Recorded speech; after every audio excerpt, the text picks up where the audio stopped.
Hello, welcome to my live stream on YouTube.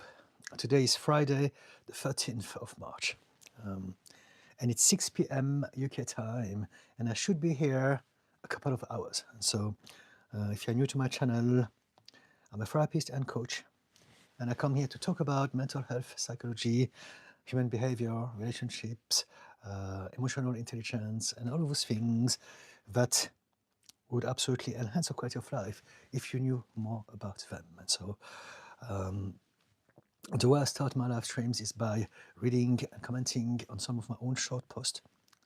But at some point, hopefully, there'll be enough people watching and ready to ask me things about themselves. And so as soon as I have some interactions with you guys, I will start doing my best to give you some suggestions, recommendations to help you with your own problems. And so let's get started. Friday, where I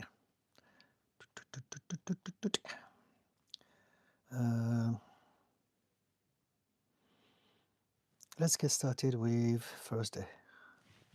Okay, so here's the first one. Negative thoughts cannot hurt you. They're just thoughts and they have no inherent power. Believing them is what gives them power. And obeying them, treating them like an emergency, and acting on them is what hurts you. So I think I read that last time already, but it doesn't matter. This is the bread and butter of psychology, healing, and self-growth, is to really realize that our thoughts are just some information passing in and out of our mind, and we don't have to pay attention to all of them. We don't have to believe all of them. We don't have to take action on all of them. They're just thoughts. And so we can realize, we can learn how to observe our own thoughts and then choose which ones we're going to entertain and which ones we're going to dismiss. The first level of awareness is to realize that we are not our thoughts. We are not our emotions or feelings. We are not even our personality or our past. We are literally just a vessel, like a vase, and all those things go through us, they pass through us, they go in and out of us. They're energies. We absorb it from the outside, but we also pass it from the inside back to the outside. We affect our surrounding people with our own behavior, the things we say, the things we do, the things that we allow, and so on and so forth. And so, yeah, thoughts are just thoughts. You can learn how to choose better thoughts. You can learn how to dismiss intrusive thoughts, are only thoughts that we allow in and we believe are very important, and we are attaching ourselves to. And so, yeah, that's the first post. The second one, again, I think I've read it already last time that I came here, but I'm going to repeat it again because I like them. It's more of a political one, but still, everything that I do is always connected to some psychological understanding of why we do this. And it goes like this. Laughter is not neutral. A laugh at any joke is a vote in favor of belittling whoever the joke is aimed at. Humor has always been used to normalize the bullying and the dehumanization of some people in society. And so be aware of this the next time that you hear a racist, sexist, ableist, body shaming, homophobic or transphobic joke. And this is really to highlight that everything that we do matters and impacts society and the world and our life. And so if we are going to laugh at things that are going to hurt some minorities in the world, then it is a choice that we're doing, but we are impacting the world in such ways. So we can learn how to realize, it is funny because maybe I grew up finding those things funny and it's okay. However, we may say, I'm choosing not to laugh at those things anymore because I don't want to add to the unnecessary suffering of some people by just allowing some normalization of dehumanization. Next post. If you believe that survivors are exaggerating, it is because you are underestimating the evil in some people. And since a lack of empathy is the root of all evil, if you lack empathy for the victims by siding with the abusers, that will be because you are underestimating the evil in you. Evil is born from dehumanization. Dehumanization is born from a lack of empathy.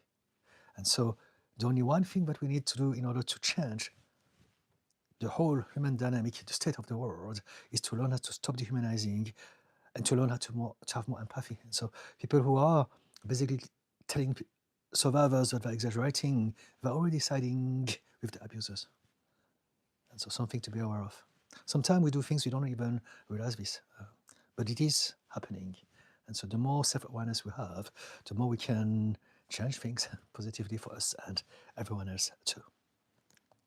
Now, I'm going to read the next 3 posts that I put out today on TikTok. It goes like this. Labeling yourself as a good person is a sign of narcissism. You may be aware that you do good things, and you may choose to go on a journey to become a better person, a better version of yourself. But you don't get to decide whether you are a good person or not. Because this will be the job of others, based on how you behave, how you come across to them, and how you make them feel. So this is very important. A lot of people don't realize this, and they're living in such terror of being wrong, they have so much fear of being a bad person that they categorize and put everyone in bags, good people, bad people, and the first people to be in the good bag people is them. We never know if we are a good person. Everyone believes we are good people. The roots of hell are paved with good intentions. And so it's not about believing that you have good intentions or that you're a good person. It's how others are feeling about you and what you do. Next, people who are quick to say that they fear nothing are actually exposing their fear of vulnerability. Because people who are genuinely at peace with the world have nothing to claim, prove, or defend. So a lot of people are always going, oh, I fear nothing. And we're like, no one asked you, why do you even mention this? Because they're actually terrified inside of them. They're terrified of being weak, of being vulnerable. So they're constantly overcompensating by telling everyone that they fear nothing. If you genuinely fear nothing, you don't even think about it, you don't mention it, you're just at peace, you're happy, and you're going to generate some sort of quiet strength, and people will feel safe around you. Next post. Depression prevents you from feeling happy because whenever you experienced happiness in the past, happiness betrayed you. And there's a part of you that can't bear experiencing happiness abandoning you all over again. So I think this is quite self-explanatory. For those who suffer from depression, for those who are on the spectrum of borderline personality disorder, for instance. Let me see some comment here. There's some comments already. Bulky. I agree. My empathy increased as soon as I really paid attention to my own toxicity. Okay, thank you. Yes, self-awareness is really where everything starts.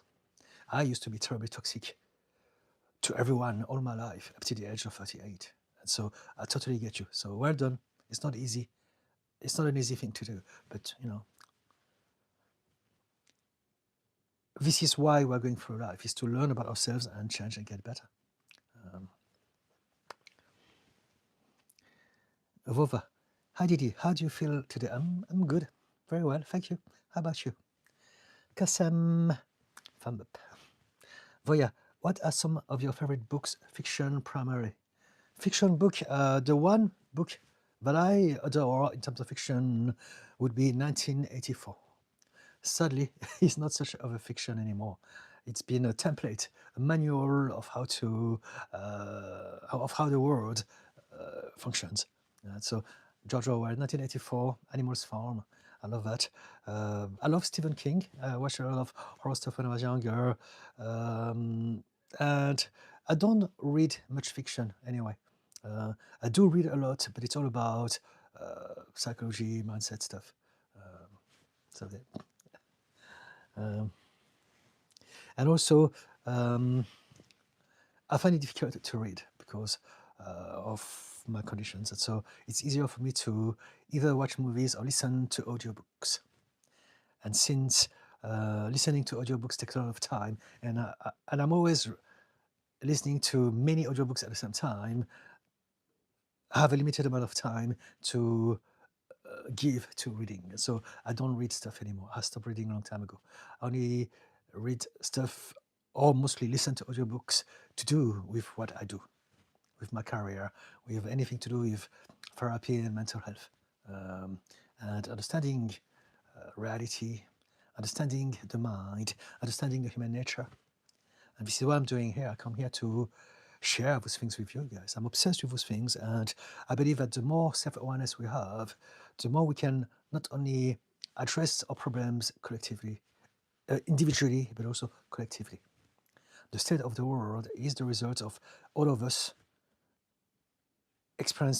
being fragmented, experiencing a delusion of division and suffering one another instead of trying to heal together.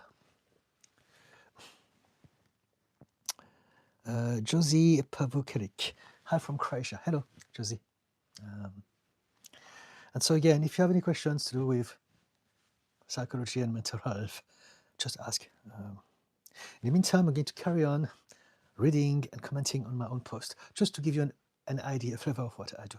Some people may not know me yet, and that's how I create, I don't know, an understanding of the sort of conversation that I'm about. Next one. I think some of you will find it interesting. People who have their authenticity repressed are often the people who are obsessively and excessively proud of their country, their ethnicity, their religion, or even their football club. Because when we have no individual and personal achievement to enjoy and be proud of, we have nothing else to attach our sense of worth with but our tribe. And we see it many, like for instance, people who are very super patriotic. And that's because that's all they have. They have never been allowed to explore their individual selves. So they need to attach themselves to the tribe. And again, country, ethnicity, for those who are racist, for instance, it's precisely that. They have nothing else. And so, yeah, a little bit of psychology here. And another one that is similar to that, and it goes like this. You never know that you are in a cult. You only realize this when you come out of it and you can see it from the outside. Because as long as you are trapped in a fish tank, you will never be able to comprehend the ocean. So, quite self-explanatory. Let me see, there's a comment here. Christina Williams. My narcissistic lady boss has been bullying and micromanaging me for 10 months now. She never gives up, even though I deliberately don't react negatively to her. I feel forced to look for another job. I would change this and say you are being shown that there are better people and better jobs out there for you. Right? Instead of thinking I am forced to change job, and it's the truth. But the way that you look at it will change how you feel about it. And so instead of thinking, I'm a victim of the circumstances, I hate that it's so unfair, there's so many bad people out there, take this like an information. Say to yourself, you know what? I'm happy that you've been behaving like an a-hole. Because every time you've done that, you've been showing to me something important. You've been telling me, you've given me the information that this is not a place for me. I need to come out of this. I need to see outside, find better companies, better jobs, better managers or bosses. But also, here's the thing. It's teaching you something more important, because you could be going from a job to another all of your life. What it's doing is that if you're moving away from that, it is teaching you how to no longer tolerate it. So you're changing yourself. It's teaching you how to become a better human being. You are letting go of your own wounds. So in the past, probably you've been abused by some narcissistic people in your life. And because of that, you have suffered 10 months. Some people will not tolerate 1 month or a week, but you have allowed it for 10 months. And that's because there's a part of you that was somehow used to a sort of energy. But the beautiful thing, the positive thing, the uplifting thing about that is that now you're realizing enough is enough. I don't want this anymore. And so as you are changing job, you are telling your subconscious mind, you are telling yourself, I deserve better than that. I am no longer a person who believed that I deserve to be abused by a narcissist. And so I'm just shifting things around to make it a bit more empowering to you, Christina. Does it help? Parisa, hi Didi. Hello, Parisa. Miha Grossel. People like you who give so much to others deserve all happiness life has to offer. Thank you very much. But here's the thing, I'm giving because I am happy. It goes in that order. We give who we are. And I used to suffer an awful lot for a long, long time. And so in the past, I used to give a lot of toxicity to people. I used to hurt people. I used to be terribly toxic to everyone in my life. I was a piece of shit. I was a very terrible, bad human being for 38 years because I didn't know any better, because that's who I was. I didn't choose my trauma. I didn't choose my conditions. I didn't choose my childhood. I didn't choose any of the things that happened to me. I didn't choose my belief. I didn't choose my addictions. I didn't choose any of the things. But at some point, I was lucky enough to move up to the next stage of my life and realize that I could heal. And then something happened and I healed. And ever since, I've been very happy. Since 2009, I changed. And I've been on a quest to change furthermore. And as I changed furthermore, I was also able to help others from the things that I've learned by myself, addressing my own problems. But thank you. It's very kind of you. I appreciate the kind words. Yeah. But the reason I'm saying this is because I want people to realize that many of us, we can be bad human beings, but it doesn't mean that we are bad people forever. It only means that we are the victims of circumstances, all of us, and everyone is trying their best. And sometimes people don't change, and sometimes they do change. But because sometimes some people do change, it's important to give them a chance. And if we are that person, it is important to give ourselves a chance, as opposed to living in constant shame, guilt, and self-hatred. Thank you, Miha. Derek, really appreciate your content. Thank you so much. I'm glad you do. Is there anything you'd like to discuss? Any of my posts or content that really get you to think? Maybe we can expand that conversation together. Parisa, I know I want something better. How do people accept a job that's below what they want? Because we believe that we are someone, and that version of that self has a collection of belief.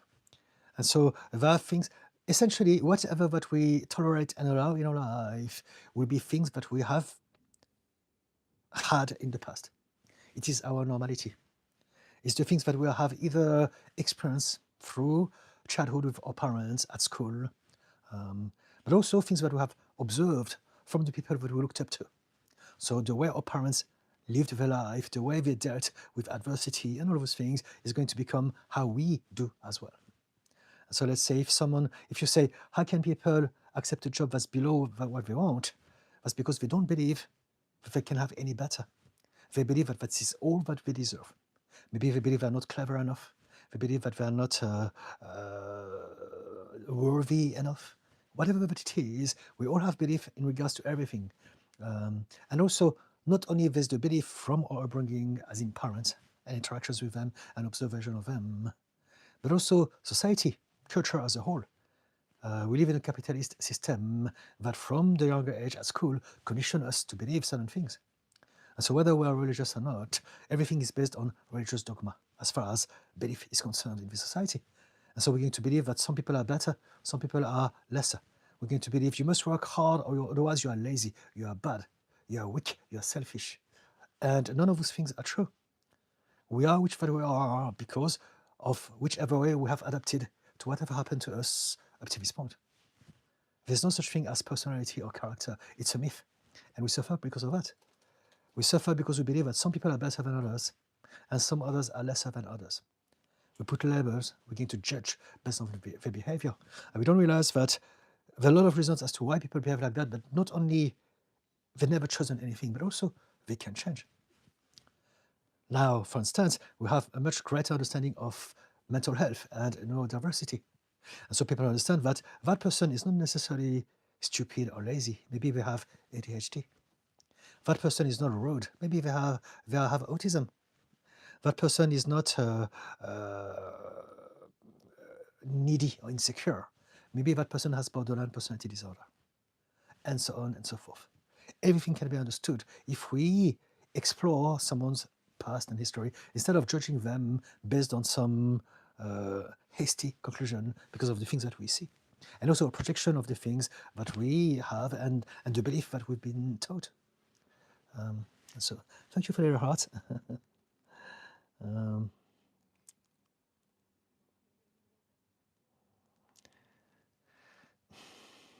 Mesman, you have to have a bit of humility in life. Going down can only lead to going back up at some point. I love a bit of suffering.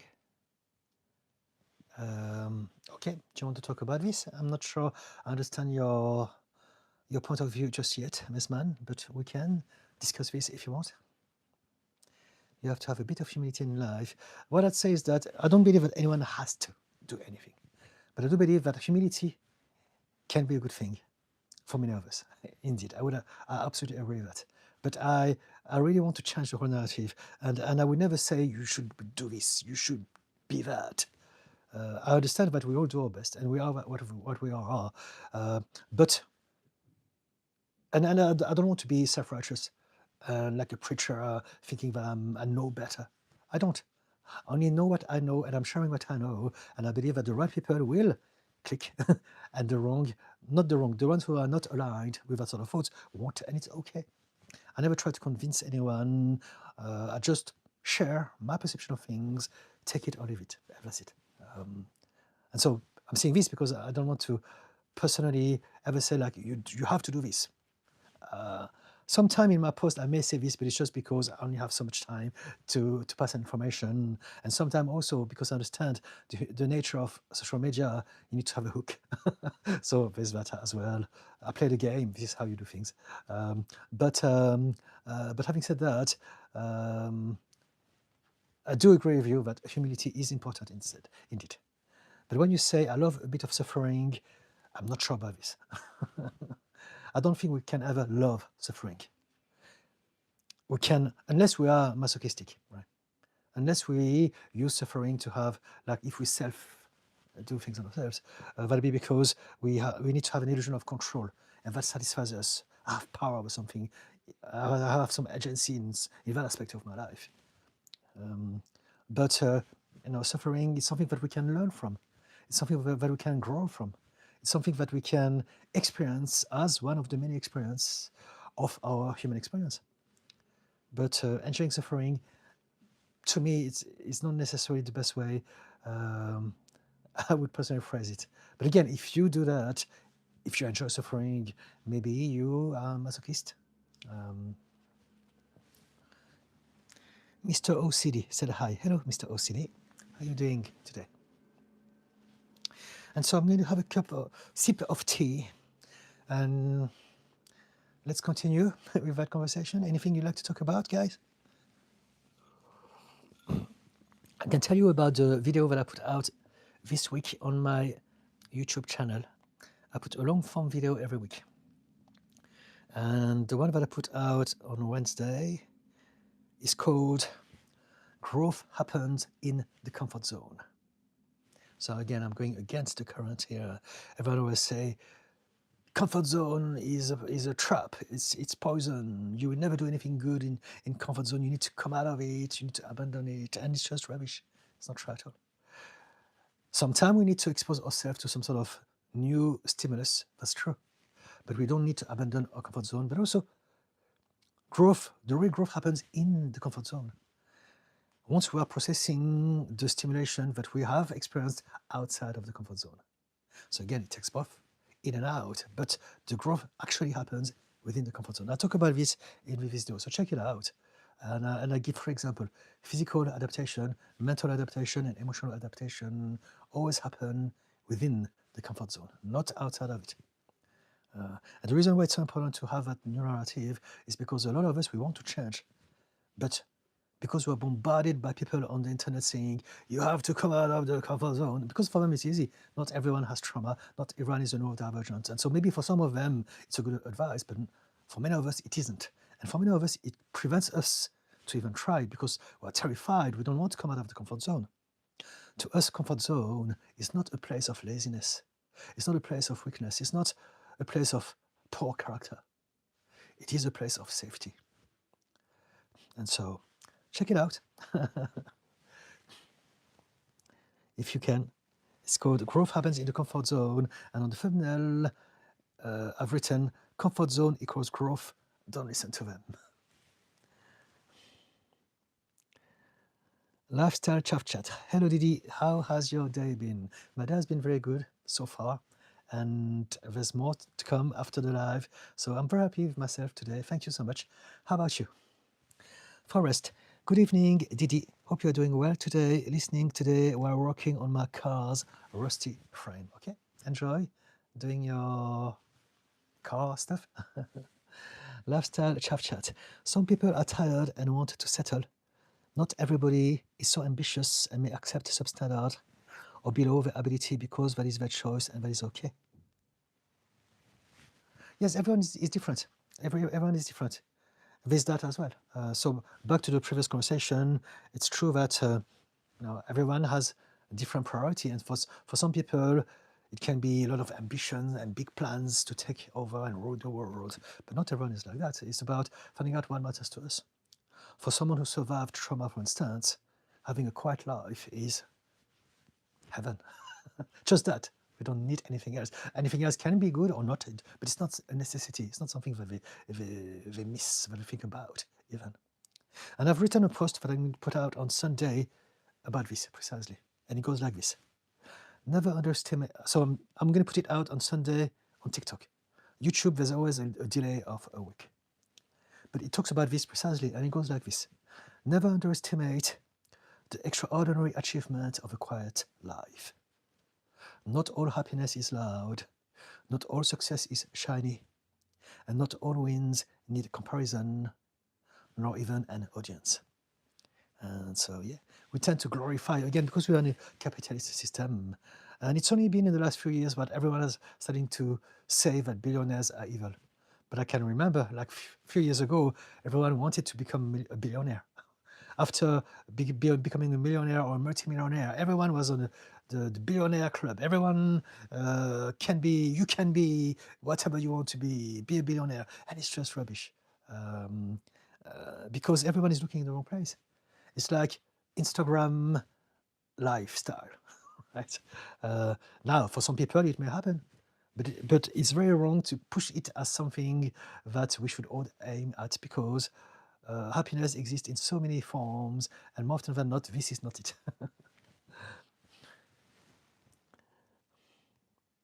Lifestyle Chat. In other words, they will have their own reasons which others don't have to understand. Yes, I agree. Everyone is different. But there's also the fact that a lot of us, if we're not happy with our life, that was the conversation. Some people are happy with having a modest and humble life, but some people are not. And so what I said is that if you are not happy with your life and you keep suffering it, is because you believe that it is all that you deserve. So the difference is whether or not you're happy about it. How do you feel about this? Josie Pavukelik, thank you for this statement, because the place of safety is something that most have been lacking in childhood. It's true. It's true. We don't realize how so many of us have been hurt because it's all been normalized. Again, one of the biggest culprit as far as mental and emotional health is concerned is society itself. The capitalist system is designed to hurt people, to hurt their children, to have an upbringing that is traumatic for the vast majority of us. There's only some exceptions, but the vast majority of us who have suffered either from abuse or neglect that had to do with the pressure of capitalism. If we live in some small places where everything is collective and everyone supports each other, as opposed to individualist, where people are competing against each other, then it's much easier for people, and then it's easier for them as parents to grow happy and loved children. But because parents are under financial pressure, they need to work, they're never there to look after the kids, they fight. For people who are on the low tier, they suffer from mental health, they suffer from violence, from addiction, from depression and anxiety, and everyone calls it normal. Again, because society wants you to normalize this. They want you to be joining the rat race, work hard, do something that you hate. But it's okay, because once you have worked a lifetime very hard doing something that you hate, you have retirement, you have a bonus, they give you a watch or something like that. And this is not the point of life. This is pure, not only capitalism, but it's really taking the piece of people. It's exploitation. And in the meantime, we all suffer from this mentally and emotionally. Um, so yes, safety is the number one most important thing as far as mental health is concerned. And it starts in childhood, but then it carries on also in adulthood. Again, a big conversation that not enough people have is that the one single biggest factor of all mental health problems is scarcity, is the fear of not having enough money, or the obsession of it. But so many of us, we live on a week-to-week or month-to-month basis. And just that in itself, it's a lot of pressure and anxiety and stress that over time destroys souls. And again, there's the complications. We suffer from that directly or indirectly. So anyway, I agree with you, Josie Pavu-Kelik. Lifestyle Chat. I am good, thank you. Had a nice relaxing day. Nice to see the sun out a little bit. Yes, so I don't know where you are, but if you're in the UK, yes. I am in London, and it's been spring for a little while now. It's beautiful. It's very, very nice. Everything is changing. You can feel the energy changing in the street. People, everyone is lighter and happier. Forrest, I watched the growth video you had done. It was quite insightful. Thank you, Forrest. Thank you. I'm glad you appreciated it. Different perspective. Josie Pavoklik, your comfort zone will grow once you have started to heal the trauma that has been your weight. And it's not that your comfort zone will grow. It's also that it's good to have a comfort zone. It's fantastic. I love my comfort zone. The problem is that if we are always in a comfort zone, it's a problem. It's the same as if we are always pushing ourselves outside of it. It's not a good thing either. As with everything, the reason why the world suffers is because of the black and white thinking. This or that, right or wrong, true or false, good or bad, instead of realizing that everything is a little bit of everything else. And if we can have an understanding of the bigger picture, now we can create a system that is easier for us. Do I need to come out of my comfort zone? Yes, I want to, but I can do it within my own agenda, at my own pace. I can choose the level of stress to exposure. I can choose the level of intensity, volume, duration, and frequency of my exposure to stress. So I can always stop, come back to my comfort zone, and try again when I'm ready for that. And this is how we grow, by doing it when we are safe. For many of us, if we don't feel safe, we're going to be tense. And the more tense we are, the less we're going to be able to grow. Because when we are tense, it's the opposite of growth. It's protection. Protection is survival. And so that was my whole point. But I think what you say is that your comfort zone will grow, the world will feel safer. So in that sense, I agree with you, yes. But my point was that comfort zone is not bad either. That was my original conversation. But it's true that if you work on yourself for a long time, at some point, you may realize that your whole world is comfortable. There will be some moments that are challenging, but you don't need to be in a zone anymore, because you know that the zone is life. Everything is the zone. And you don't rely on being in or out of a zone. You are a part of everything. You no longer suffer the illusion of division. You are reconnected with everything. And you know that you can do it. Because since you are everything, it also means that you're supported by everything. So there you go. Different way to look at all of those things. Plasma Zombie says, meow. Meow back at you, Plasma Zombie. Are you a cat? G. Patkinson, I've learned there's a power when not immediately responding to something that triggers. Not everyone can do this. Yes, there's a power, but not everyone can do it. If we have conditions, if we had unhealed trauma, a reaction, a trigger, is a trauma response. So a lot of people say you should respond intellectually instead of reacting emotionally, otherwise you're weak.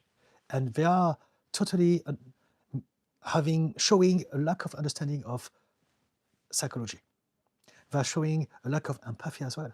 They believe that because I can do that, everyone should be doing this. And it's not true. For so many of us, it is not possible not to be angry, not to react, not to be offended, not to be stressed out, not to be anxious. It is impossible because we have baggage, because we have conditions, because we have some unheard trauma, emotional wounds. So that's the difference, right? Now, is it a good thing if we can do this? Yes, of course. But many, many of us cannot do it. And this is why empathy is so important. Is to realize that if we have a trauma brain, the part of the brain that is in charge of detecting danger is going to be bigger and more in charge. And the part of the brain in charge of telling that part of the brain that it's okay, it's not that bad after all, it's going to be smaller and weaker. And so that's why we are physiologically impaired and less able to do that. Now in society, it's true that we want to do our best to learn and to heal, but many of us, we don't know, and so we need to be kind to others if you can. We want to do our best to have some empathy for others. But I understand that, I'm sure that you don't come from a bad place. You probably don't know. Most people don't know. I didn't know it myself either. I used to judge myself, like we all do. I used to think, why am I so stupid? Why am I so reactive? Why am I so needy? Why am I so weak? Why am I such a weasel, a sissy? What's wrong with me? Because my brain is a trauma brain. It's not my fault. I didn't choose the trauma. I didn't choose the conditions. I didn't choose all of those reactions. They're all systems that we create to protect ourselves from the hurt we've been through in childhood. And so, something to be aware of. When people get triggered, it's not because they're snowflakes. Everyone is a snowflake. We react to anything based on how we can react to that thing. And so if we don't have any trauma, and we had some parents that were very emotionally intelligent and showed us that we can deal with adversity with peace, calm, and rational, as opposed to with emotional overwhelm, then we will learn that from them. But for the vast majority of us, whether we have conditions of trauma or not, most of our parents don't have emotional intelligence. Most of them, most people back then had no idea of what emotional intelligence was. It was all about be strong, be brave, do the right thing, be a good person, otherwise you're a bad person. And so, yeah, I hope it makes sense. G. Patkinson, does it? And again, I understand that you don't come from a bad place. A lot of people, they read Stoics stuff, and they're like, everyone should be Stoic, otherwise you're wrong. But again, not everyone can. What we can do is to learn how to understand our mind, seek help, develop some self-awareness, and then disarm the triggers, tell our nervous system that we are safe. I don't need to act like that anymore. But it takes time, it takes work, it takes repetition, it takes practice. Right? It doesn't happen just like that. And this is why I'm here on YouTube to teach about all of those things, self-awareness and empathy. G. Patkinson, yes, thanks. I enjoy this practice. It has taken years. Thank you, and well done to you. Yeah. I'm just saying this because I see so often on social media, people who are like, depression and anxiety is not a real thing. Stop being such a Karen. Stop being such a snowflake. They're laughing and mocking at people who are being offended. And they don't realize that if someone is being offended and triggered, it's because of some level of trauma. It's a response, but it is a trauma response. They're reacting. It's the only system to deal with that. They no longer have access to here. They are resorting to emotions. And so when that happens, what we don't realize is if we mock them, we are bullying someone who is already hurt. We're kicking them when they're down, or making things worse. Now, of course, if you see a racist Karen that is going to try to use her privilege to get some people of color in trouble with the police, they must be called out. But there's a difference between doing things to protect people and bullying them, mocking them, because they too have not chosen to be what they are. We don't choose hatred. We don't choose anger. We don't choose to lie and deceive others. Even narcissists, we don't choose to be narcissist. Sociopath, we don't choose to be sociopath. Yeah. Kevin just did the grounding technique. Fantastic. Thank you so much, Kevin. So are you feeling better? compared to Wednesday. And keep doing it. There are many things that you can do, but that's one of the things that you can learn to do regularly. And there's also something, there are different versions of it. Something else that you can do is to ask yourself, I want to say out loud everything that is red color. So now your brain is going to seek for things. So I've got a jumper that is red there, there's a bag that is red, there's a ribbon that is there red, I've got my powerlifting belt hanging up and it's red as well. And now, because I'm doing, and you can do it with any color, or you can change the theme. But if you can do that, you will force your mind to focus on your immediate surrounding and environment. And that will allow you to come back in the present moment, as opposed to thinking about catastrophizing thought, worries, anxiety, panic attack materials. Thank you, Kevin. I'm glad you are using the grounding technique. For those who don't know, the grounding technique is a system that we use when we're overwhelmed, when we are going through a panic attack or anxiety.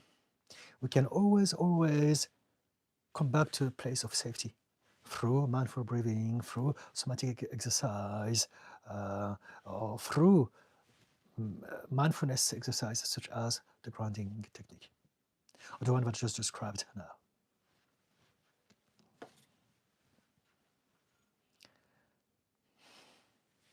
I'm glad that this live today is a little bit more lively than the one that I did on Wednesday.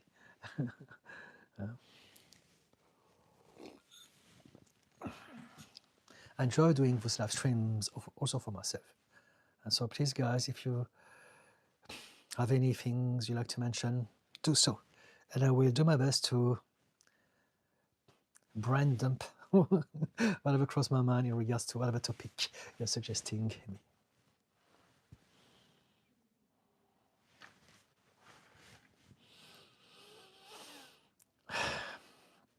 Parisa.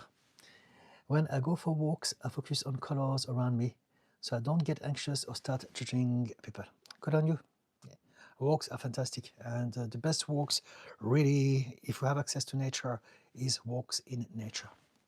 I live in Russell Square, somewhere between Bloomsbury, King's Cross, Russell Square area, and I often go to the actual Russell Square. It's my favorite park. So if you come to London, come and see me. You will probably see me at least once a day. You see me walking there, either walking, staring at the trees and the squirrels, or meditating, or listening to some audiobook, or talking to strangers. And it could be you. It happened a couple of times now when people recognize me from the live streams, and we decided to sit down on a bench and have a chit chat for like 15-20 minutes.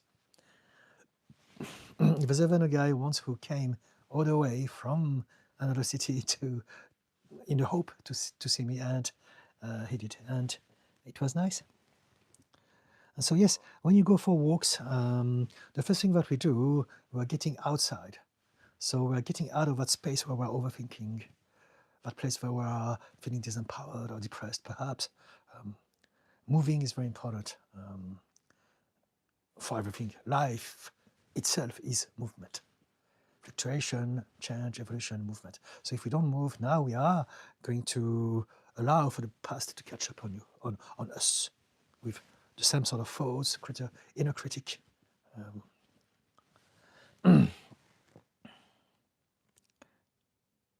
Parisa, I see squirrels at my park too. They're so cute. Yes, I love them. We have plenty.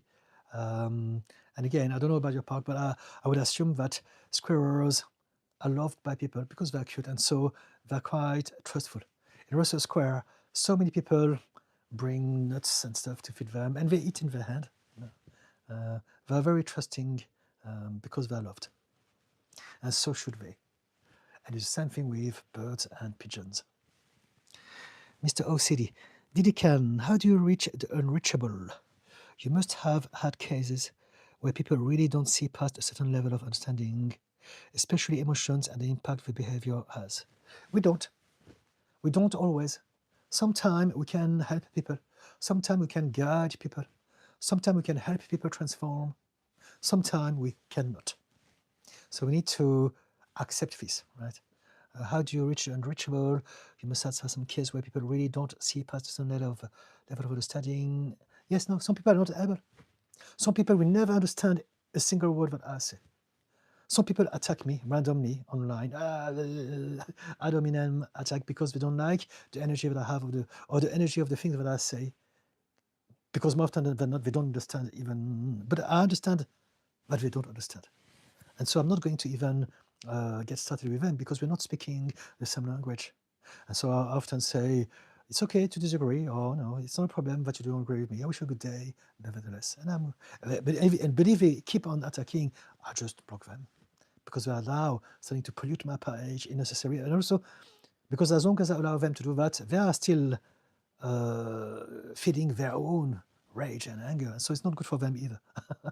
So I just block them. It's easy enough. But in real life, people who come to see me, they need help. So that is enough. If they come to see me, it means that they know they need help, they know that they deserve help, and they know that I can help them. So that's enough for me to find a way to connect with them emotionally. So how do I deal with them? It depends. It's highly intuitive. It's also a lot of my own experience as a therapist over many years. I've been doing this since 2017. And so, all of those things, I could tell you case by case. But it's important to highlight that there are some people who will not be receptive, and we should accept that. The things that I do are for the people who can get it. Those who don't, it's fair enough. Again, as I said at the start of that live stream today, I'm never trying to convince anyone. Not because I don't care, but because I understand that people get it when they're able to get it. If they don't, it's because they're not. And so I accept it, and I move on, and I channel my energy in the direction of the people who can get it, so that my energy is more useful to them. Otherwise, it would be a waste of energy for me to try to talk to someone who doesn't understand what I say, and is just reacting emotionally to them words. Does it explain it, Mr. OCD? A lot of people, you can see it in the news, you can see it on television, a lot of people have zero self-awareness, and some of them may never change, and it is their journey. What we can do is to focus on our journey and do our best to guide, influence positively the people in our life, people who are close to us, the people that we care for. But there's still that possibility that even some people close to us will not get it. And so in those moments, we want to trust the universe to look after them. Larry, percentage of sheep versus turkey circling something up and flow, money flow. I don't understand. Percentage of, I think it's a sheep versus turkeys circling something green. I can't see what it is. Ups and flow and some money floating. I don't understand, Larry. What do you mean? I would love to have a conversation with you, but I need to understand what you are talking about. Would you mind clarifying this for us, please? Spirit gift. Been healing, addressing for OD 30 years, clearly not with not enough success. It is not about fear of getting sick, it's about loving to be clean. So you're talking about drugs and addiction when you say about being clean. So we can talk about this if you want. I used to be addicted myself up to the age of 38. Class A drugs, alcohol, SCX, PRN, but also anger, violence, negative thoughts, self-hatred and hatred for others as well. So we can talk about this if you want. I'm now happy, healthy, and teetotal. It's possible to change for some of us. Josie Vukovic, did you have a case of patient with complex PTSD? Yes, plenty. I think most of my clients have CPTSD. And sometimes the CPTSD develops into other things.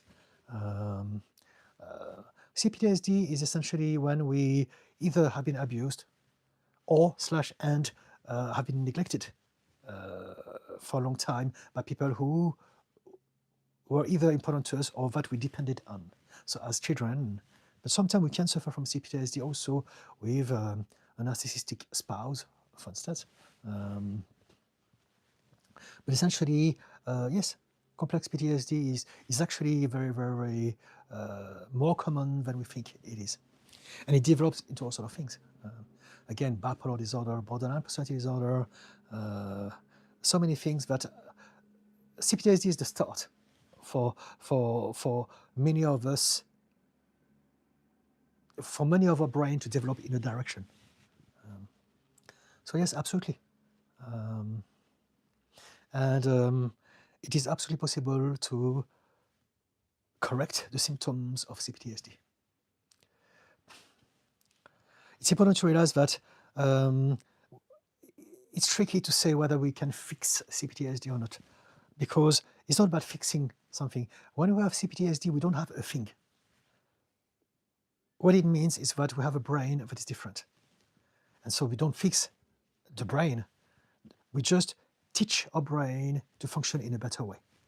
And the first thing we address are the most important triggers. So this is what we will fix. However, because our brain has been used to function like that the whole of our life, there are many other ways in various capacity, many aspects of our life that are still being tarnished by that functioning. And so the process of healing lasts a lifetime. But the main thing is about dealing with the most pressing triggers and blocks. And after that, we continue working on ourselves gradually the rest of our life. And it's a journey. And we don't have to be 100% here, they're fixed, because there's no such thing as that. We're all different. We must accept that also there are many parts of us that are great, that we want to keep and cherish and be proud of and celebrate.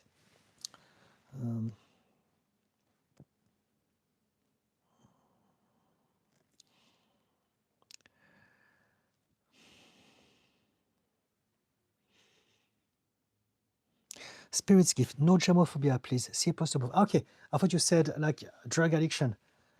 It's OCD because you put OD. I was thinking about overdose. So you suffer from OCD, okay, and you are a germaphobe. So let's go back to your post. Addressing OCD for 30 years, clearly not with enough success. It's not about fear of getting sick, it's about loving to be clean. It's the same. So this is the thing. Cognitively, you're thinking, I love to be clean. But that need is born from a subconscious fear of losing control. So either because it's dirty or because you can be infected or anything like that. Everything that we do is protective in nature, but it's vastly designed at a subconscious level. And OCD can be actually a good representation of this. You have the obsession, which is something that you experience here. But it's actually generated always from the subconscious mind. So it's always generated from an emotional wound. But because of that cognitive obsession, the compulsion is going to be something that you do in order to address that thing or to avoid it. And both of those things, obsession and compulsion, are happening at that level. And this is why you are trapped, because you believe that it's there, and it's not. Your problem is here. It's emotional, it's subconscious. If you can find out why your subconscious mind believes that you must believe those things that you believe to be safe, you must do all those things, then that's how you would actually accelerate your healing journey as far as the OCD is concerned.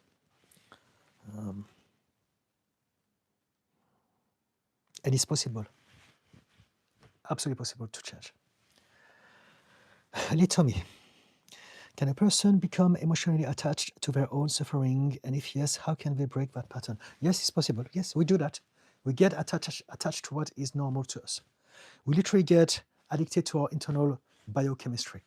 So whatever that you feel is because of the chemicals that are happening in your body and your brain all the time.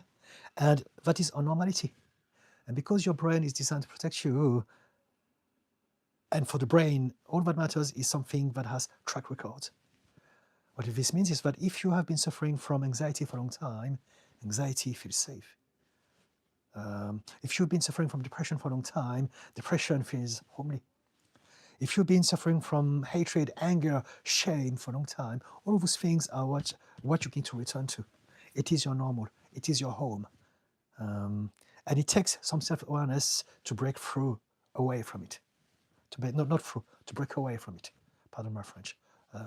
And so, yes, how can we break the patterns?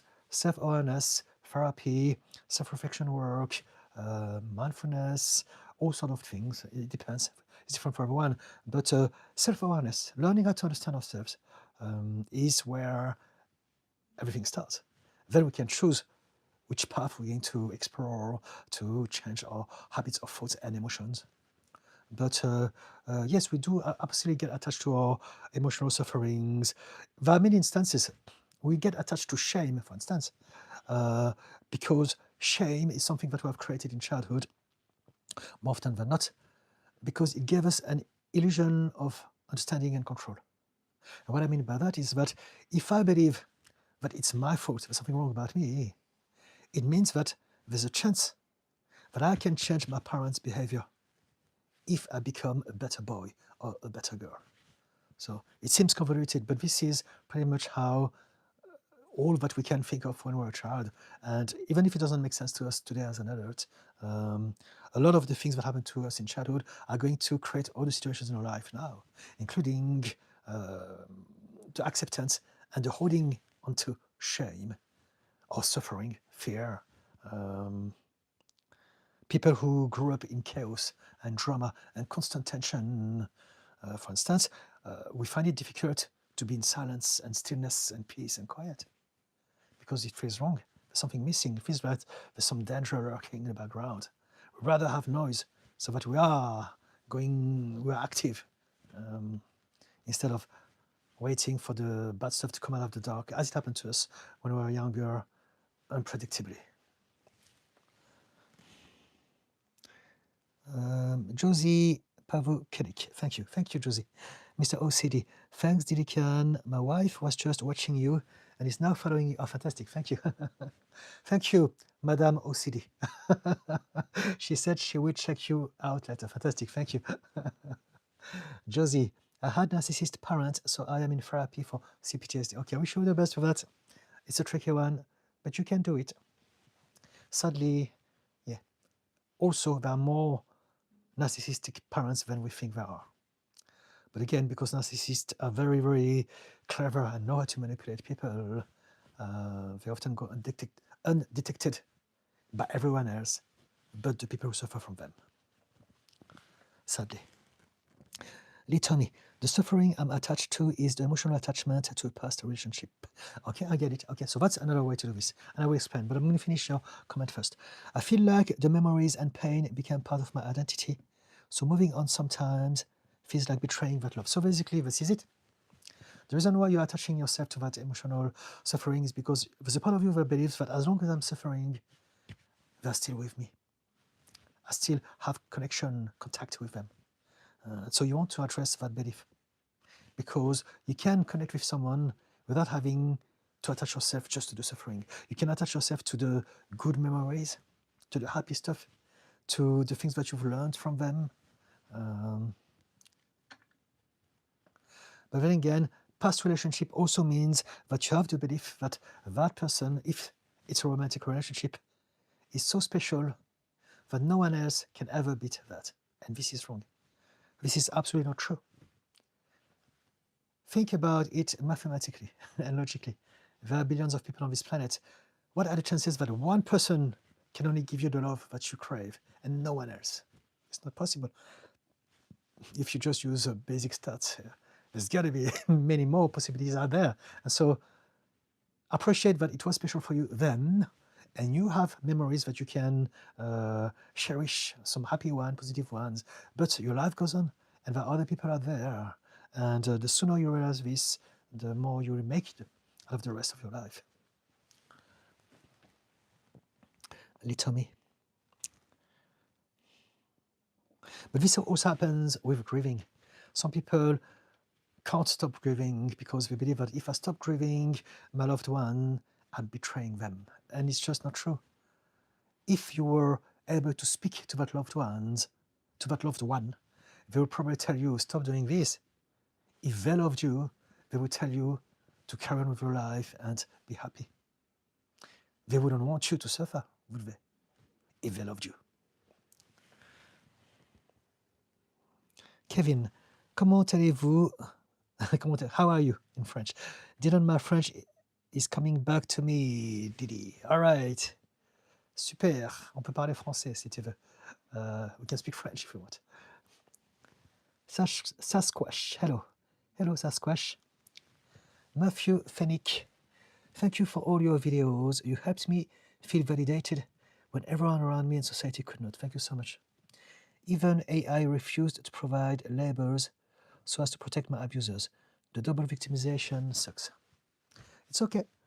As long as you find your tribe, as long as you have some people who can see you and accept you and support you, and you have found at least one here, right?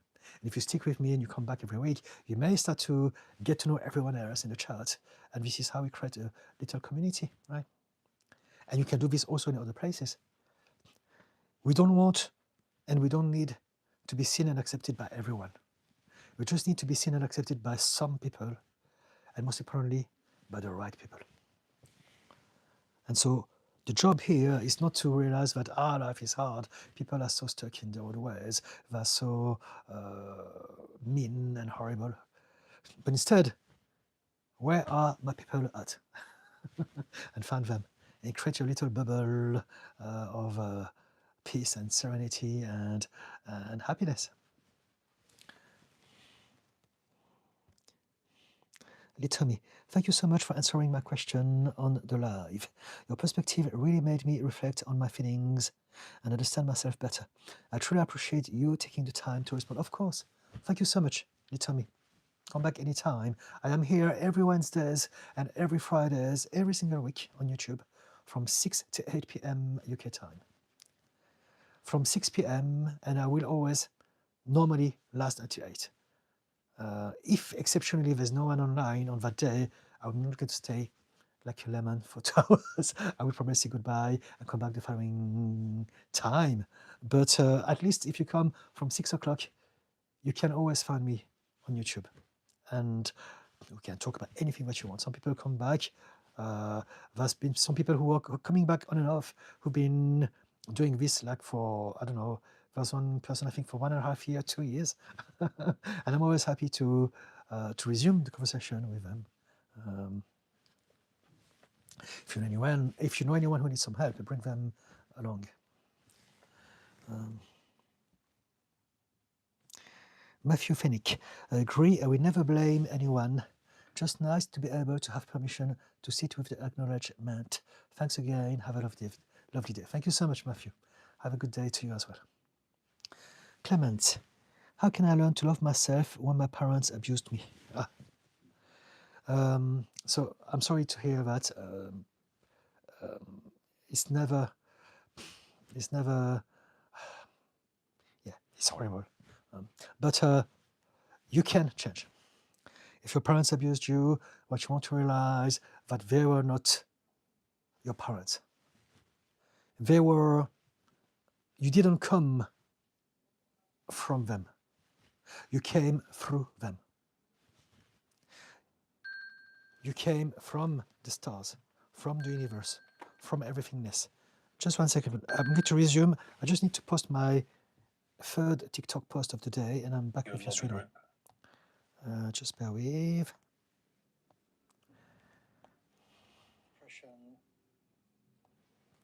English.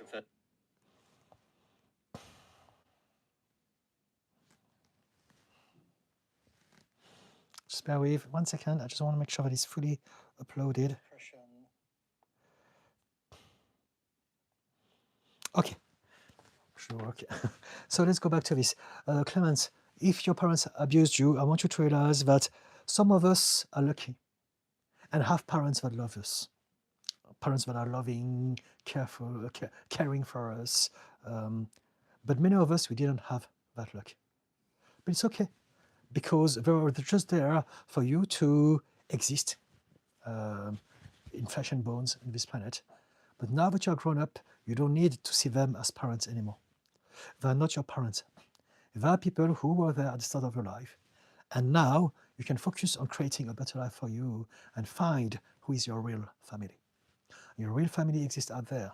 It is your tribe. It is the people that you can meet, that you can love, that will love you for who you are, and that will not hurt you. Right?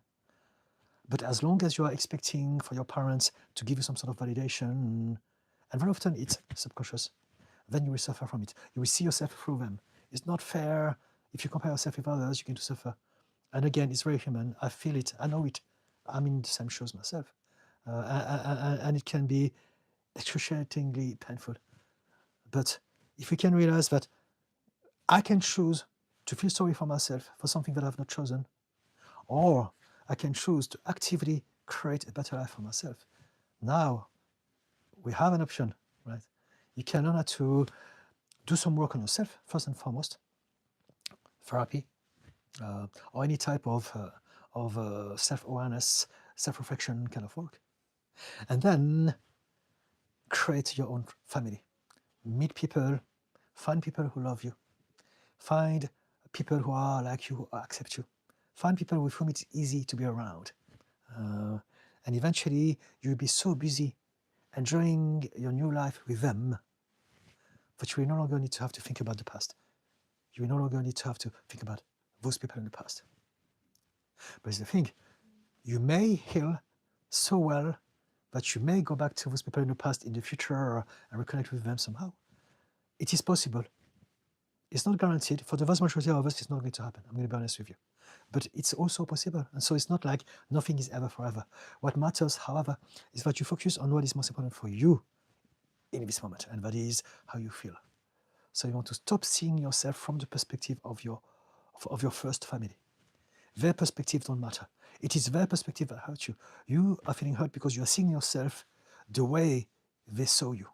So if they put you down, if they told you that you are not enough, that you are rubbish, that you suck, that you didn't deserve love or happiness, you're going to see yourself under that narrative, and you can choose not to.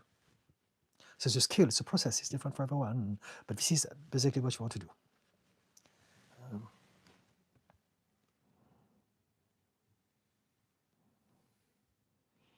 Clements, good advice, my tribe are Christians. Okay, good on you. Why not? Very often, religion can be a good thing in this sense. Now, of course, you want to make sure that you are with good Christians, not the fake prophet, not the religious narcissist who are going to take advantage of people's vulnerability to control and manipulate them. There's that as well. When very often religious groups, like let's take the Christians for instance, they will say to people who are vulnerable, Jesus loves you, Jesus loves you, Jesus loves you. They are love bombing them because they know that those people seek love and they're lonely. So now suddenly they're surrounded by a lot of people who are smiling, who seem nice, telling them that they love them and that Jesus loves them. And so it's easy for them to end up in that group. But I would argue that even if that's the case, if you're happy, it's a good thing. If it starts to become a little bit dodgy in the future, you may always change, you may always recalibrate, you may always change and choose. Maybe I enjoy those Christian people in my life, but those other ones, I don't like them so much. They seem very manipulative to me. They're trying to put me down, to use my shame and my fear of sins, those sort of things. And so you can make up your own mind as you continue your journey with them. And so, yes, as long as you're happy, that's all that matters. There's nothing that is finite. So something may help you now, and it may not help you more than for a moment, but it's still valuable. But also, maybe you found the right people, right? I don't want to dismiss that either. Maybe you found a perfect group of loving Christians who are open-minded, caring, kind. There are people like that. I know some Muslims, Christians, some Jews, some Buddhists, some atheists of all sorts who are kind and accepting and open-minded and positive. So it's possible. So good on you, Clemens. Student, hi, I made it to the live. Yeah, I hope I didn't miss it. No, I'm here for another 50 minutes. Student 2K, thank you for your enthusiasm. It's appreciated. Clemens, I don't like narcissists. Don't worry. Okay, thank you. Because religious narcissism is real. I saw that often. I know some people who came out of a cult like some American friends. And they ended up in another group who manipulated them. And they don't know this. They think, I've come out of the cult, I can see, I have critical thinking now. I will never let anyone abuse me anymore. And now they're falling into the MAGA conspiracy theory thing, and mega church religious Christians, MAGA people. And they really believe that they have found the light. And in fact, they've only found a prison that is slightly bigger than the previous prison, but they're still in a prison. And it's a bit sad. And so I wish them, I don't want to go against them because it's their journey. I try to share some compassionate advice, but I accept that they may not get it and it's okay. It's their journey. But sometimes, because we come out of the place of trauma, doesn't mean that we are bulletproof to any other type of trauma and abuse and narcissism. But if you say that you're fine, I trust you, I believe you, and I wish you all the best with that. Because that could be true as well. Sasquatch, there is such a beautiful picture behind you. Is that your parents? Yes, it is. When they got married. I had a lot of problems with them when I was younger, and I came to terms with that. And so that's my tribute to them. And now can genuinely say, hand on heart, that I love them both dearly, and I'm proud of everything, and I would never change anything. Now that I have heard, now that I can see the bigger picture. Josie, thank you, Didi, for your efforts. Looking forward to the next live. Have a good weekend ahead. Thank you so much. Same to you. Enjoy yourself. And see you next time, Josie. Clemens, how to deal with narcissistic parents, strong boundaries. Yes. So boundaries is the only way to go forward. I have created a video on YouTube about this, actually. Let me have a look. If you go on my page, 2 weeks ago, I put a video out called How to Set Boundaries with Narcissist. Precisely. It's a 10-minute video. Check it out. I teach how to set boundaries with narcissist. So, yeah. Let me think from the tip of my head. You want to realize that there are things that you can achieve and some things that you may not. So you have to accept that when it comes to narcissist, the ultimate boundary really is no contact. Now, it doesn't have to be forever. But with parents, it's very difficult because they don't understand this. They had control over you, over life. And not only they have not developed the ability to understand that, but also they don't want this. The only relationship that they had up to this point is to control you. And so it's possible in some instance for narcissists to realize that they are narcissists and they want to change. But it's generally rare, and especially with the elder generation, because we don't know much about mental health. So they've created an ego that is very strong and very protective. People who are younger, they have more understanding of mental health, and I've come across few people who have been working on themselves because they believe that they are narcissistic, that they are on the spectrum of it. And so everything is possible, but it's important to take into consideration the ratio of potential of success, and to realize that more often than not, when it comes to narcissistic parents, the chances that they are going to change is terribly slim. And so it's better not to have false hope. Focus on yourself, set your boundaries, and because they're going to cross them, go no contact. Tell them, you know what, every time you say that, I don't speak to you for a week. And then take those actions. Don't speak to them for a week. And then after that, if they have not changed, do it again and again. It's a little game. You control this, you do whatever you want. But they may change at some point. And if not, at least if you're not changing them, at least you are changing you. You're telling yourself, I am no longer that person who is tolerating those things anymore. And that is very valuable.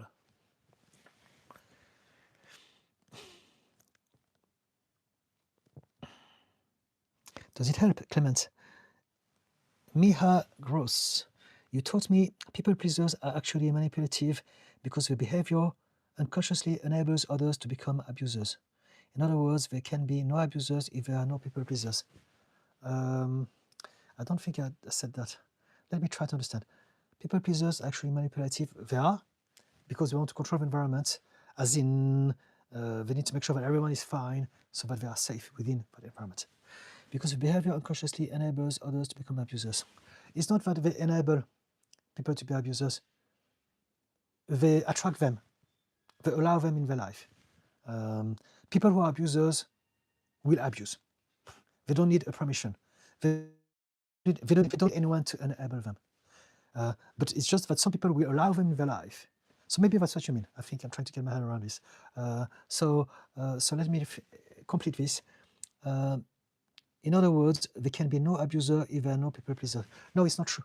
So as I said, abusers will still abuse. So you say, yeah, but what if there was no people pleaser at all? There are other people who get abused by abusers. Abusers don't just abuse people pleasers. They also abuse kids, children. Those people, those population, they have no choice. They're going to abuse people who are disabled. They're going to abuse people who are a minority in society because they can. They're going to abuse people of color. They're going to abuse homosexuals, trans people. They're going to abuse anyone that society has decided that it's okay to abuse them. And those people are not people pleasers, but they will still suffer from the abusers. They will take advantage of the structure of society to abuse whoever is deemed abusable. I hope it makes sense. But many of us, we are people pleasers and we allow them into our lives also. So it's not, nothing is just this or that, black or white. We live in a multi-dimensional world. And so I hope it makes sense. Does it, Miha? But I can understand that you're rational. It's just about realizing that it's not this or that. There's more. So abusers do abuse people pleasers, but they also abuse anyone that they can get away with abusing. This is why we want to work on creating a better society for all, because as long as there is unfairness, inequity, inequality, injustice, some people will be the prey of those abusers. The capitalist system is a very perfect representation of that. The abusers are the ones at the top. And everyone else are the ones who suffer from those at the top. Miha, this, okay, thank you. Lifestyle Chat. Hi Didi. A few days ago, I was reading something. The book started mentioning about a mother's upset at her son involved in a car crash. I started laughing about this. Lately, I questioned myself. The reason I found this funny was because I thought of myself. If someone told me this in the real life, I probably would react the same and not be able to keep a straight face. What do you think about this? I think there is something wrong with me, or I'm mad or something. I think I've become so used to people trauma dumping on me as some sort of manipulation over me that I don't take people and the info they are presenting seriously anymore. So there you go. So you have answered your own question. Right? Everything that you say is coherent. So basically, you're explaining how, oh, I laughed at that, but then you think, I shouldn't because it's not nice. And then you're saying, maybe it's because I've been desensitized. And so now that you have that awareness, you can take it to the next level. It doesn't mean that this is your final version of you. We are evolving and changing every moment all of our life. This is who you are at this point in time with that realization. So now you can use that realization and tell yourself, I've become desensitized. I don't want to be that anymore. I want to be kind and compassionate and human again.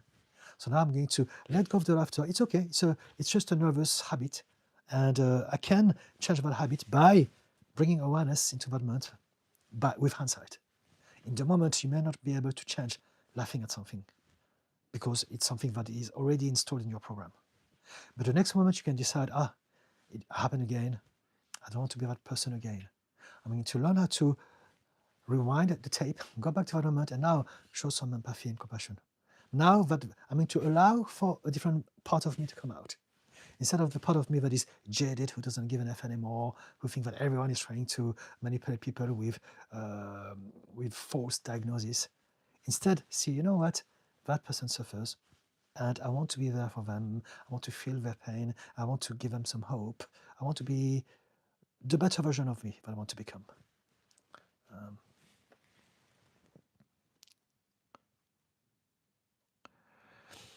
Now, the fact of the matter is that there are some people who will be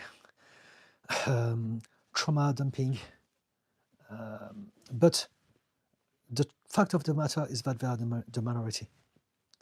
They really are the minority. We notice them because we're thinking that we are feeling betrayed by them because we try to manipulate our emotions. But even though it's true that some people are exaggerating the diagnosis or are doing too much, they are the exception. For the vast majority of us, whichever way we behave is exactly the translation of how we feel based on what we think we should be doing about the situation in the moment. I hope it makes sense. It's like when people say in politics, when they say, oh, the trans conversion is very dangerous because a lot of kids change their mind, but then they've been mutilated, they can never come back. And the truth of the matter is that people who change their mind, as far as being a trans is concerned, is the fraction of a fraction of a fraction. It does happen, but it's just it's a minority of a minority. And so, but now politicians are going to blow this out of proportion to make people believe any stupid things. And so, in a sense, your mind has done that to you. You've been hurt, you've been deceived. It has reminded you of some people who manipulated you emotionally in the past. So now your mind has blown that out of proportion and is thinking everyone is exaggerating, everyone is trying to trauma dump. And it's not true. If people do that, it's because they're genuinely hurt, except for the exceptions, right? Miha, thank you. Yes, I have to think wide. Okay, thank you, Miha. Lifestyle chat. I've noticed this sometimes. If someone is telling me something about their life, a bit serious or upsetting to them, I'm smirking or can't keep a straight face or something. Am I evil? You're not evil. You're not evil at all. It's just that you are learning about those things. And for the fact that you are reflecting on that, the fact that you're able to reflect on that means that you are growing already. I think there's some work that you need to do, and I wouldn't know precisely yet what it could be because it could be all sort of different things. But yes, do some work on yourself. Find out about why you find those things funny, and then realize that it's a system that you have that is still there to protect you somehow. Maybe it's the only way you know how to react to that. Maybe because you don't want to be vulnerable. And so there's a part of you that is going to be cynical about it. Say, I don't want to be weak. I don't want to suffer. I don't want to have shame. So when I see it in others, I'm going to laugh at them. So there could be that. It's actually quite common. And so you want to change this. Again, it's not our fault. We don't choose that. But that's because our parents, all the people that we looked up to when we grew up, behaved like that. And so we learned that from them. And we can undo that.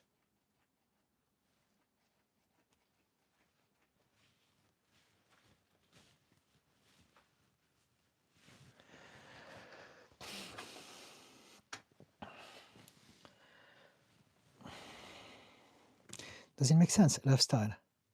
Student, how often do you need to out of your comfort zone for something until it becomes comfortable? You don't come out of your comfort zone for things to become comfortable. You understand that you have a comfort zone that is a good place to be every now and then. It's comfortable. That's when you recover, that's when you rest, that's when you chill, that's when you digest and sleep. But you need to come out of it as well. And it's not like you have a safe space and a dangerous space. All you need to do is to expand, explore outside of your comfort zone every now and then, a little bit, as long as you can do this.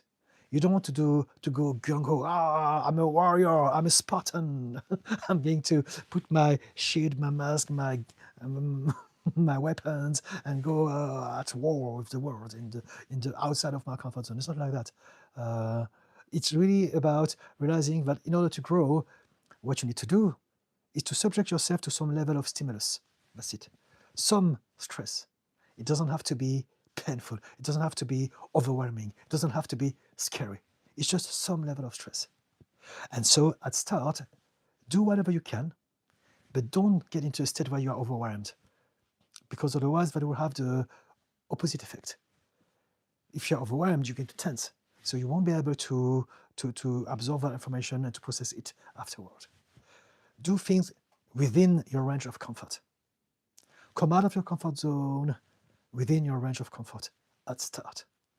And eventually, as you do this more and more, you will realize it's actually not so bad. It's actually easy. I can try a bit more. I can go a bit further next time. And eventually it will become challenging and exciting, and then you will have changed the definition of it. And outside of your comfort zone will no longer be scary or challenging. I mean, it will be challenging, but in a positive way, right?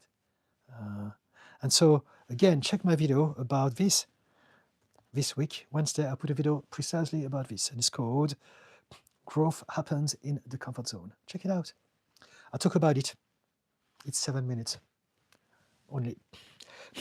As often as you feel like it. That's it. As often as you feel like it, but realize that whatever you do, your brain, your body, yourself is always adapting to everything that you do. And so when you do something, at first it will be awkward, there will be a lot of resistance. But then as you do it again, within your comfort zone, you don't have to do it for long, you don't have to do it in a fixed amount of time every week, just whatever feels right. But the more you do this, the easier it will feel, and the more inclined you will be to do it more often, longer, or at a higher level of intensity. It's about developing a skill and then eventually challenging your whole understanding of what your comfort zone is. Comfort zone is no more no less than a place of rest and chill. And then the opposite of that is a place of growth. That's it. So the place of growth is the growth. I shouldn't say it like that, because we grow within the comfort zone. The opposite of that is not the place of growth. The opposite of that is the place of stimulation. When you expose yourself to new data, to new information, to new stress, and again, it doesn't have to be overwhelming, it doesn't have to be scary, you don't have to be a Spartan. Then, when you have been exposed to some new stress, as you come back into your comfort zone, you're going to process that thing, and that's when you grow, and things will become better and easier. Hope it makes sense. Simple analogy, physical one, if you go to the gym and you lift some weight, if you lift the right amount of weight, and then you have the right amount of rest. And again, it's when you rest that your muscle grows, not when you lift. But if you have the right amount of rest, then that's how you grow. However, if you train too much, too soon, if you have weights that are too heavy, you're going to hurt yourself, injuries. And then if you're injured, you won't want to go to the gym in the future. You have a trauma. You think, I don't like it. I have a negative association now with the gym because of that. And that's why, at this point in time, expand yourself by coming out of your comfort zone within your range of comfort. And eventually, if you've been doing it for a while, you realize, I can do more now. I want this. And it will become natural, easy. It will become easier naturally. For some people, we can do it straight away. But for many of us, no. So that's why when they give us advice, just come out of your comfort zone, they are lacking of empathy. They think that they're at the center of the world. They forget that many of us are very different. And just thinking about coming out of a comfort zone is scary. It's terrifying.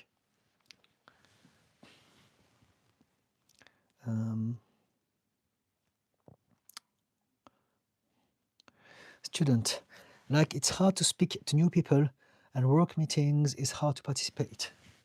Okay, so this is maybe not about your comfort zone. Do you believe that you are neurodivergent? Have you been diagnosed or have you ever thought about this? Do you suffer from anxiety? Could you be on the autism or the ADHD spectrum? Student, should I make a plan to make growth more intentional rather than only attending the meetings? You want to first understand yourself. So first tell me about yourself, because very often people don't realize that they are different and they have different type of limitations. So this is very important to take into account.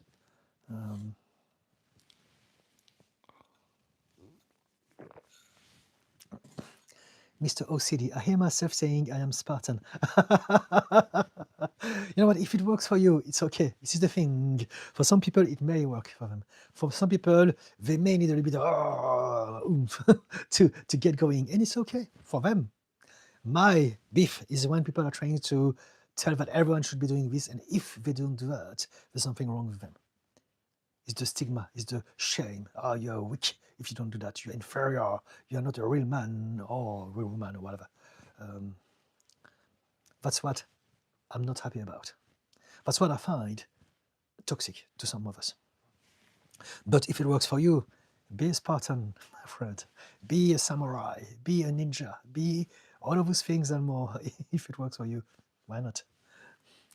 DXMLOM. What's up, man from Malta? Are you? Yeah, okay, I thought you said me. I'm not from Malta. What's up, man from Malta? Okay. So, hello, Malta, great. I've never been there, but I love the idea of it. I watched a lot of videos, I read a lot of things. It seems like a beautiful place to be. So, I'm glad that man from Malta is with us today. Jiki, hello, are you a psychologist? No, I'm not. I am not a psychologist. I am not a counselor. I am not a psychiatrist. I am a therapist. Precisely, I am a clinical hypnotherapist and a rapid transformational therapist. That's what I am. However, because a part of my job is to understand the human mind, I do know quite a lot about human mind as far as knowing what is useful and necessary is concerned. Right? And so this is why I'm here. I'm here to raise an awareness about how we function so that we can understand ourselves and so that we can understand others as well. And by doing this, we can change some of our problems, but also change the world as a whole for some of us, maybe. And so, with all of that being said, is there anything you'd like to ask or talk about? Jiki? D. Donaldson said hi. Hello. D or Die Donaldson? I'm not sure how to pronounce this.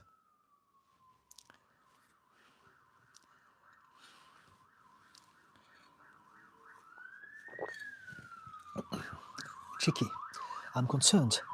Basically, long story short, I have general anxiety and panic syndromes since 9 years. I grew free from it and had a normal functioning life. However, I will send another message. Okay, let's see. Just based on what you said so far, what I'd say is that sometimes we have things and then they disappear and then they come back. And that's because for those things to be, there needs to be a trigger.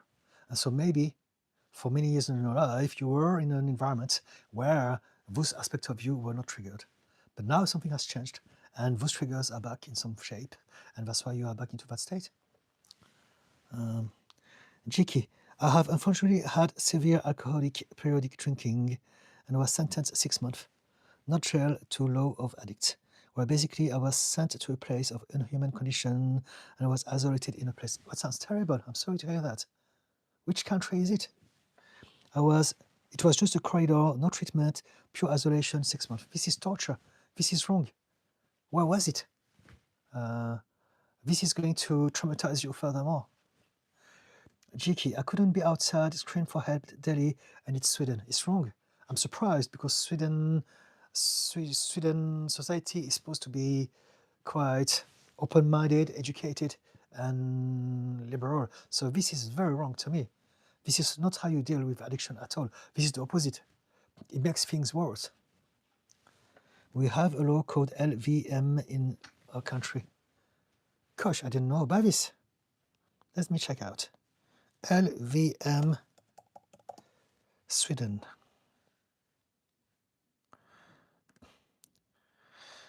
It's a Swedish law authorizing compulsory involuntary treatment for individuals with severe substance use, managed by the Swedish National Board of Institutional Care.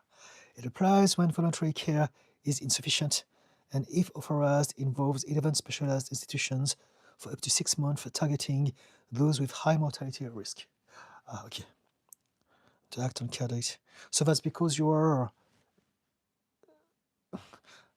Let me finish. Effectiveness. While often used for addiction-related crime, research shows that client motivation frequently decreases after the mandate treatment ends. So basically it says that it doesn't work. So this is wrong. There's a mortality risk.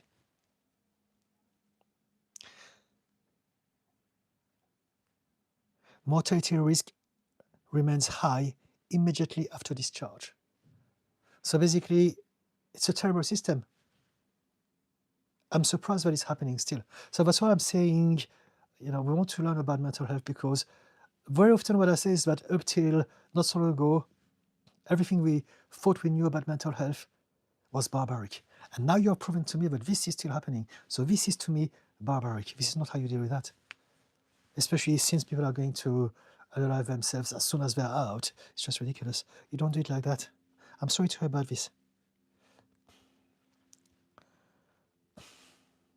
I think people do what they can, but this is a terrible thing to do.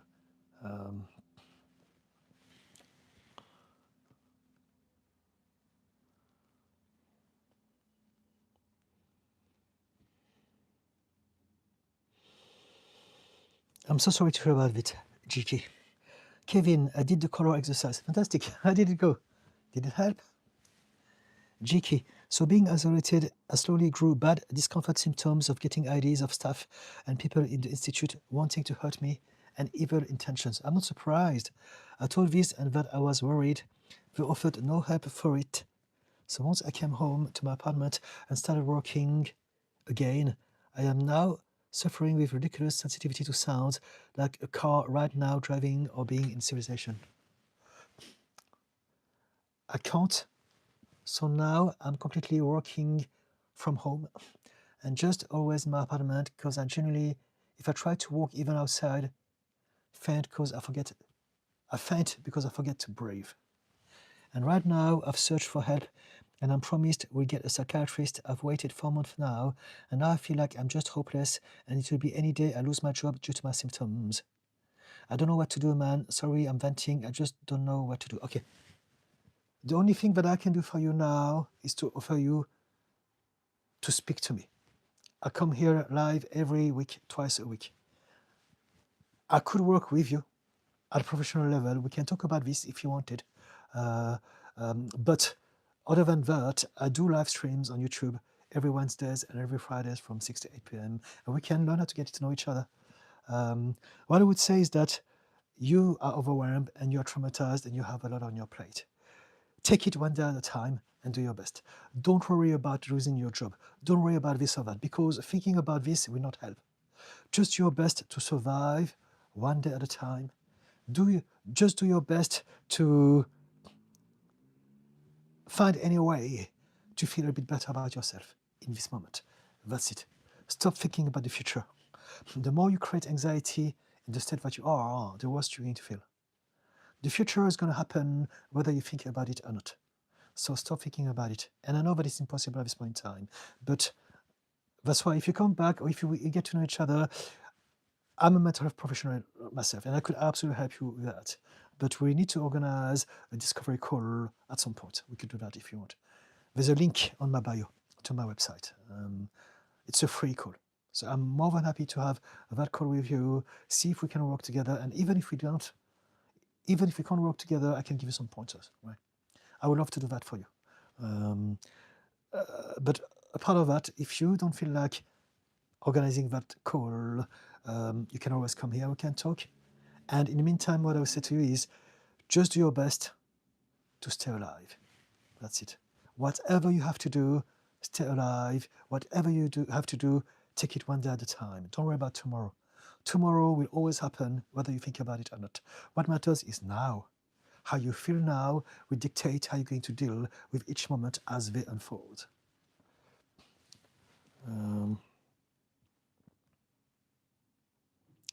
Student. So tell me more, GK. Please. I want to help. Student. I think naturally I shouldn't have SAD, but I was more sensitive than siblings, and as a little kid, criticized for voice and clumsiness, and so struggle in social situations and on the spot. So you have seasonal affective disorder? Is that what you're saying? SAD? Or are you talking about anxiety disorder? Student, could you give me in a bullet point your problem? Because I'm starting to get a bit confused here. If you can give me precisely what is your problem. It was about, let me go back.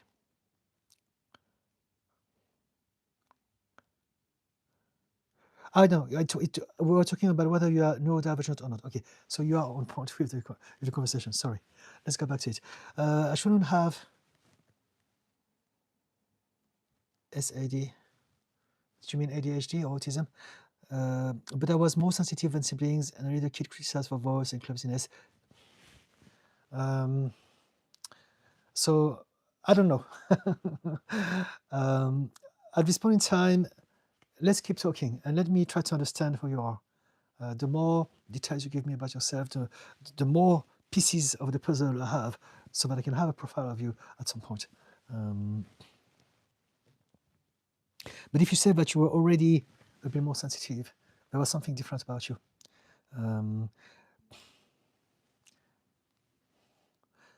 When we are hypersensitive to things in life, it's because we're different. And when we're different, it's never because of a character. It's always because we have adapted to be different because of our predisposition to certain things, coupled with our upbringing and environment. If you've been criticized as a child, maybe the criticism have altered your confidence and your self-esteem to the point that now you have created systems that makes you feel like that whenever you're trying to interact with people at work. Let me carry on and we'll get back and forth. Kevin, I think it helped. It certainly did not hurt. Okay, Kevin, all those systems are there when you are overwhelmed. Now, as I said the other day, practice them beforehand. So you are doing it now, it's perfect. Keep doing them regularly, every now and then. And as you become better at that, once you feel the waves of anxiety crushing back, coming back to you, that's when you will find out if you can use them to deal with that situation. Does it make sense, Kevin? Jiki, thank you for the encouraging words. It means a lot, really. Okay, thank you. I used to be addicted myself, so I know what you're going through. I tried to unalive myself. I've been sectioned once by my dad as well, but in France, things were very different. I tried to stop overthinking and remind myself to just be in the moment more and take a day at a time and stop worrying. Do things that make you feel better. When I was in those states, there was one thing, aside from my addictions, but there was one thing that really helped me, and that was music. Listening to music, singing, playing. That was the thing, the one positive thing in my life that kept me going all those years. There was also the addictions, but if you can learn how to feel better about yourself in this moment, that's a win. Because if you can learn how to do this the next moment, and the next moment, and the next moment, again, you're developing a skill. You're developing a momentum. What matters is not what you're doing, what is happening to you, or what will happen tomorrow. The only one thing that matters is how you feel right here, right now. That's it. If you can remember this and do your best to always find a way to feel good about yourself in this moment. Practice mindfulness, practice gratitude, go to the gym, go for a walk, exercise, listen to music, dance, sing, shake, jump, have a nice bath, ice shower. If you have a pet, play with the pet. If you can hug someone, hug someone. If you can watch videos of things that you have interest over, do it. Play video games. If you, whatever can stimulate you. If you can be creative, do things that stimulate your imagination. You know, those things will take your mind off the anxiety. Stress and anxiety are what triggers all the conditions that you already have. It aggravates, it inflames everything. And so you're waiting for help. So in the meantime, do your best to feel as good as you can in this moment, each moment. Thank you. Jiki, well, what can I say is I think to some extent it appears I create and almost seek problems sometimes. For instance, when I wake up in the morning, the first thing is panic, because I'm like, oh my God. And then I like rushing, like I'm running a marathon of thoughts. Gotta do this, gotta do that, and this and that. And I feel like my mindset is just, and brain somehow gotten to a point, I'm this constant threatened and hyperactive state, yeah? So you are still traumatized by what happened to you in that place. So it takes time for your brain, for your nervous system, for your body, for your whole self to settle. And that's why it's important for you to do your best to feel safe, to feel good, as much as you can each moment. Because the more you can do this, the more you are teaching the nervous system, the more you are showing it, you know what, I'm actually safe. I'm enjoying myself. I'm cool. Right here, right now, I'm fine. Practice mindfulness, practice meditation, do all those things. They're skills, so it's going to take some time, some focus, but those are things that you can do. And again, we can organize that call as well, as I said. It's a genuine offer. Lucas, the word is, what do I do when my identity is so far away from who I really am, but I'm struggling to get back to myself? You want to realize that at any given time, you are who you are. You are who you are based on who you believe you should be in order to stay safe. And so you know that there's a potential, there's a version of you that enjoys doing other things.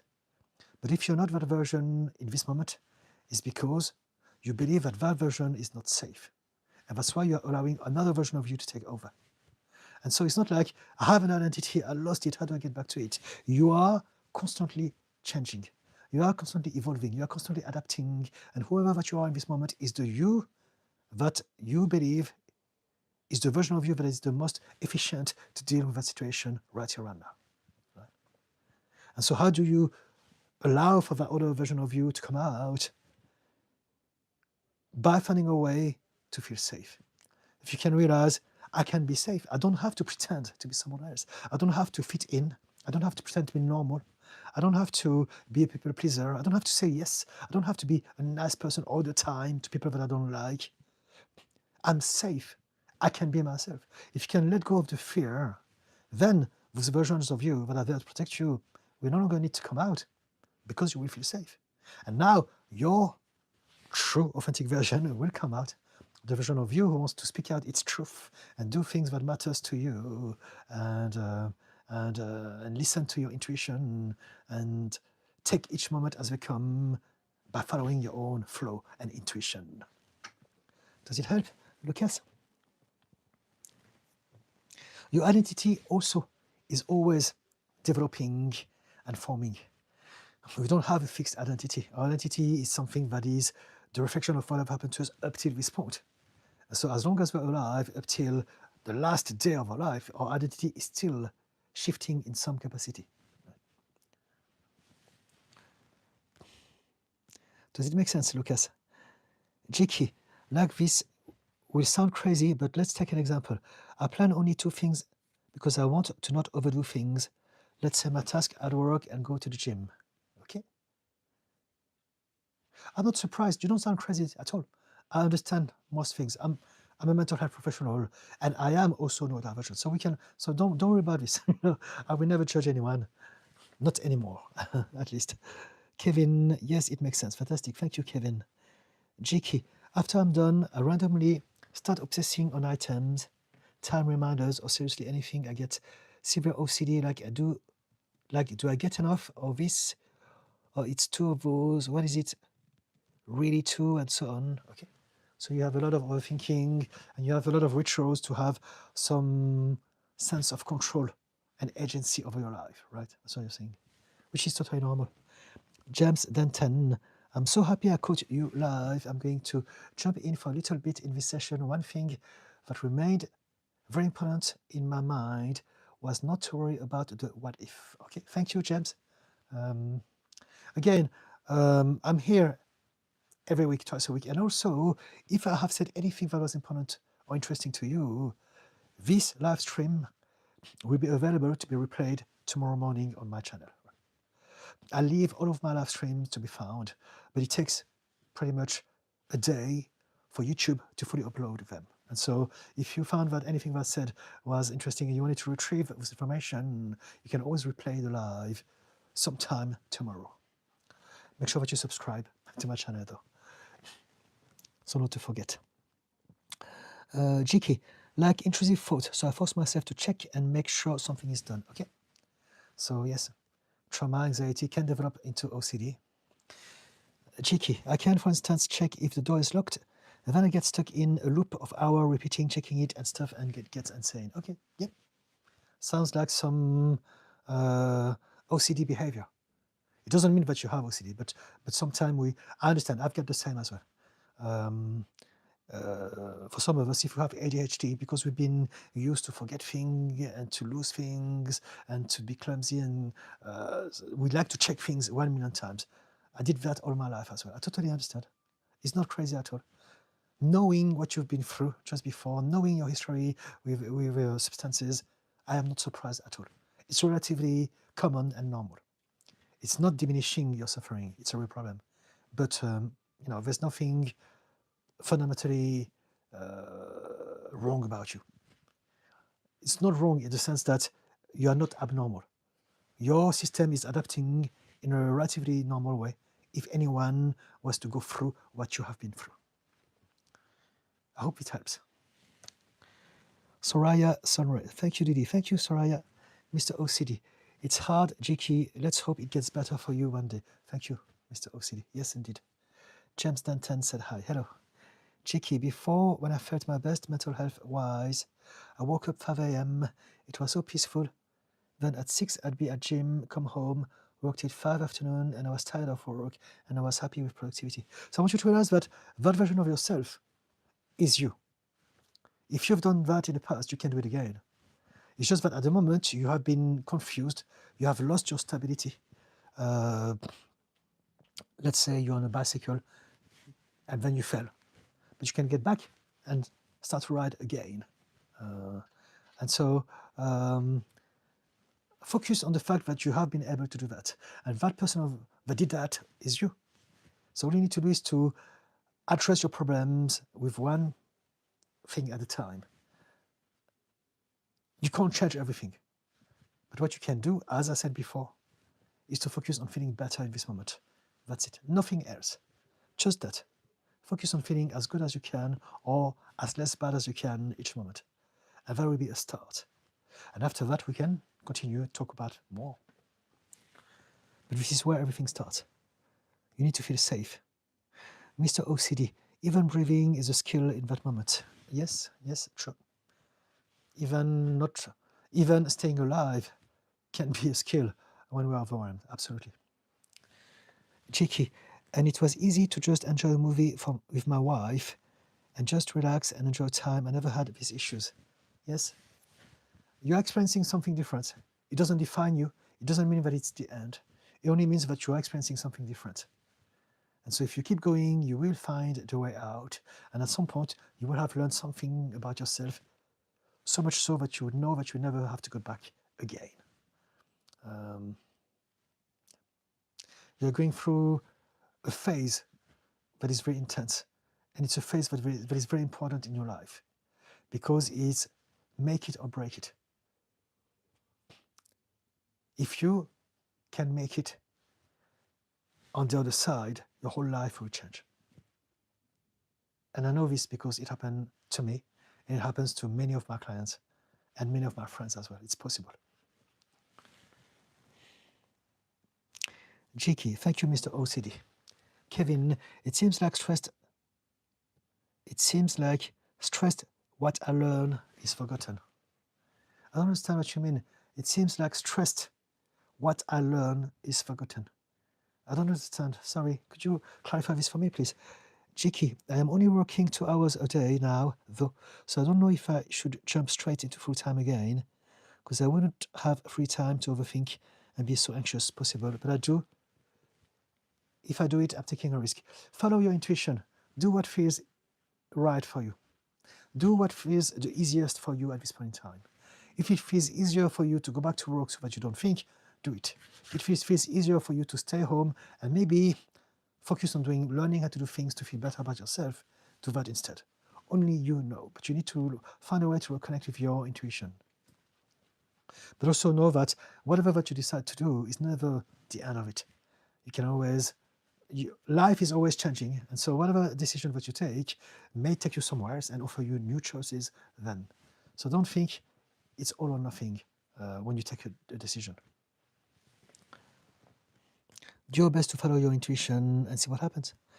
Lucas, yes, that makes sense. Thanks. Thank you, Lucas. Isaac River. Hello, sir. I follow you on TikTok. Oh, fantastic. Thank you for jumping from TikTok to YouTube. Thank you. Please subscribe. I appreciate your support. So, again, I don't know if you know it, but on TikTok, I do live every now and then, whereas on YouTube, I'm here for sure every week, twice a week.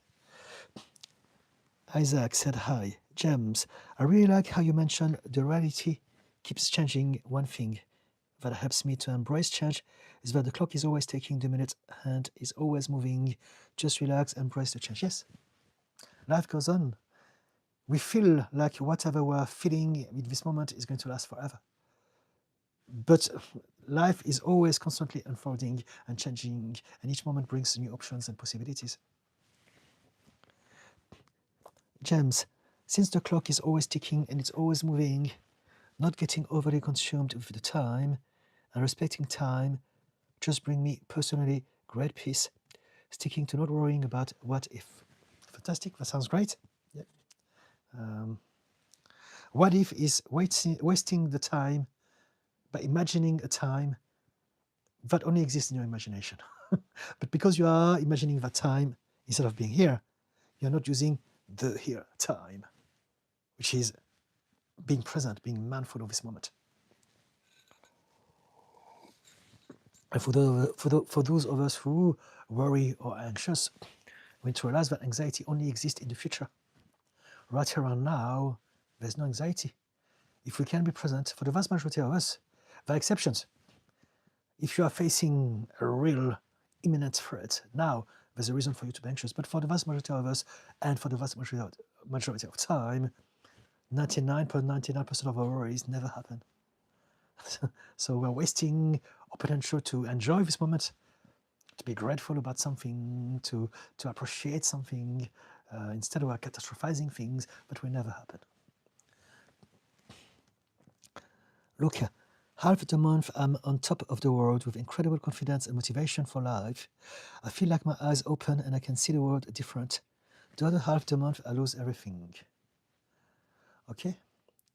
I'm coming to the end of the live now. I've got another 2 minutes, so I'm not going to go too far into that conversation, but I would love to continue with you sometime next week, if you don't mind. Again, I'm here every Wednesdays and Fridays from 6. So if you could come back, I would love to give you more time and really delve into whatever topic of conversation you would like to go in. Luca.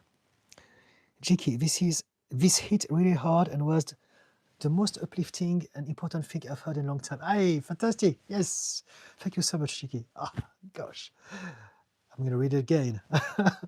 This hit really hard and was the most uplifting and important thing I've heard in a long time. What you said, that version of you is still there. Yes, of course it is. I felt my past stronger self was such a good person before my addiction went downhill. Now I'm recovering quite a long time. I've been scared the stronger good me is gone forever and felt grief. Now it's still there. All of your versions of you exist. It's just that you're allowing one of them to take over this moment. And if you can realize this, you can tell. The way that I phrase it is like you have many parts in you, and you are the MC. It's like a karaoke night, and you have the mic, and you get to give the mic to whichever version of you you feel is the best suited to deal with that situation. And so there's a part of you, the MC, who believes that the disempowered version of you is somehow more equipped to deal with your life at the moment. But that's because that part of you has got the wrong idea. Give the mic to the version of you that is empowered, and you realize it was always there, just like that. Jiki, so thanks for emphasizing that version of me is still there somewhere. Yes, Jiki, and that I can do it again. Yep, absolutely. Thank you. Forrest, are there ways to implement corrective behavioral problems with my 13-year-old daughter? She's disrespectful and has started recently lying to me.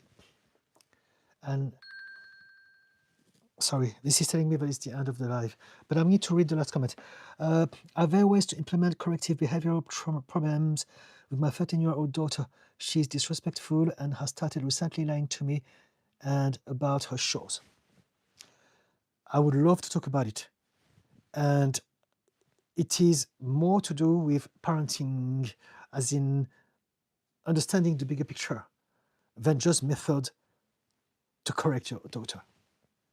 Because this is a big topic, and I would love to talk about this, and I think you will find it very interesting. But now, running out of time, I set an alarm to remind myself that I need to finish not far after 8 o'clock. So if you can come back, please, and remind me at the start of the live stream about the conversation, I would love to give you everything that I know at this point in time, in regards to that. But I'm going to move on because I've got other things to do with the rest of my day, I'm afraid. Forrest, I hope you don't mind. Jiki, you really have made my day for your advice and allowing me to share some thoughts and reflections. Thank you, truly. Thank you so much. I really can't emphasize enough how much this helped me today. Fantastic. I'm so very happy. This is for all of those things that I'm doing. Thank you so much, Jiki. Do come back. Do subscribe, right? So we keep in touch. DNA said hi. James, one thing that's been helping me with my own anxiety is finally after a year and 4 months, I am joining sessions like this for creating conversation that is beneficial, not cheap talk, but conversation. Okay, good on you. Conversation that's worth weight in gold. Fantastic. Good on you, James. Jiki, I can't believe I'm actually smiling. Yes, I'm actually smiling without forcing myself to like at work. Thank you. I'm genuinely smiling and feeling so hopeful now. You have a wonderful day. Fantastic. Thank you so much. I love you, mate. You're doing great. Keep going. DNA, hi, new sub here. Thank you, DNA. James, thank you very much. Thank you. DNA, James, that's beautiful. Kevin, thanks, Didi. Mr. OCD, cheers, Didi Can. See you next time. Have a great weekend. Thank you so much. Same to you. DNA, healthy conversations are needed, indeed, for healthy relationships. DNA, liked your stream. Thank you. Thumb up. Chris Hilton, good night and thanks, Didi. Thank you, Chris. Student, when is the next live? I am here every Wednesdays and every Fridays from 6 o'clock p.m. UK time. I tend to normally do 2 hours like today. But if it's very quiet, it's never happened yet, but if it's super quiet, I may not stay up till 8 o'clock. But at least from 6 o'clock, you can find me. I do my best to stay at least an hour. Okay? Mr. OCD, next Wednesday. Yes, Forrest. I will remember the topic for next live stream. Please, Forrest, please do. I would love to talk about it. It's actually a very important conversation. Guys, I love you all. Thank you so much. I'll see you either next week on the live streams, or remember, I post a long form video on YouTube weekly, so you can also check my long form video and see what you think about it. I also exist on TikTok. And finally, if you want any more details about me as a therapist and coach, there's a link to my bio, on my bio to my website, so we can organize a free discovery call. I'm going to wish you a great day, a great evening, wherever that you are, and remember to be kind to others if you can. But if you can't, at least do your best to be kind to yourself. Okay? Thank you so much. Bye-bye now.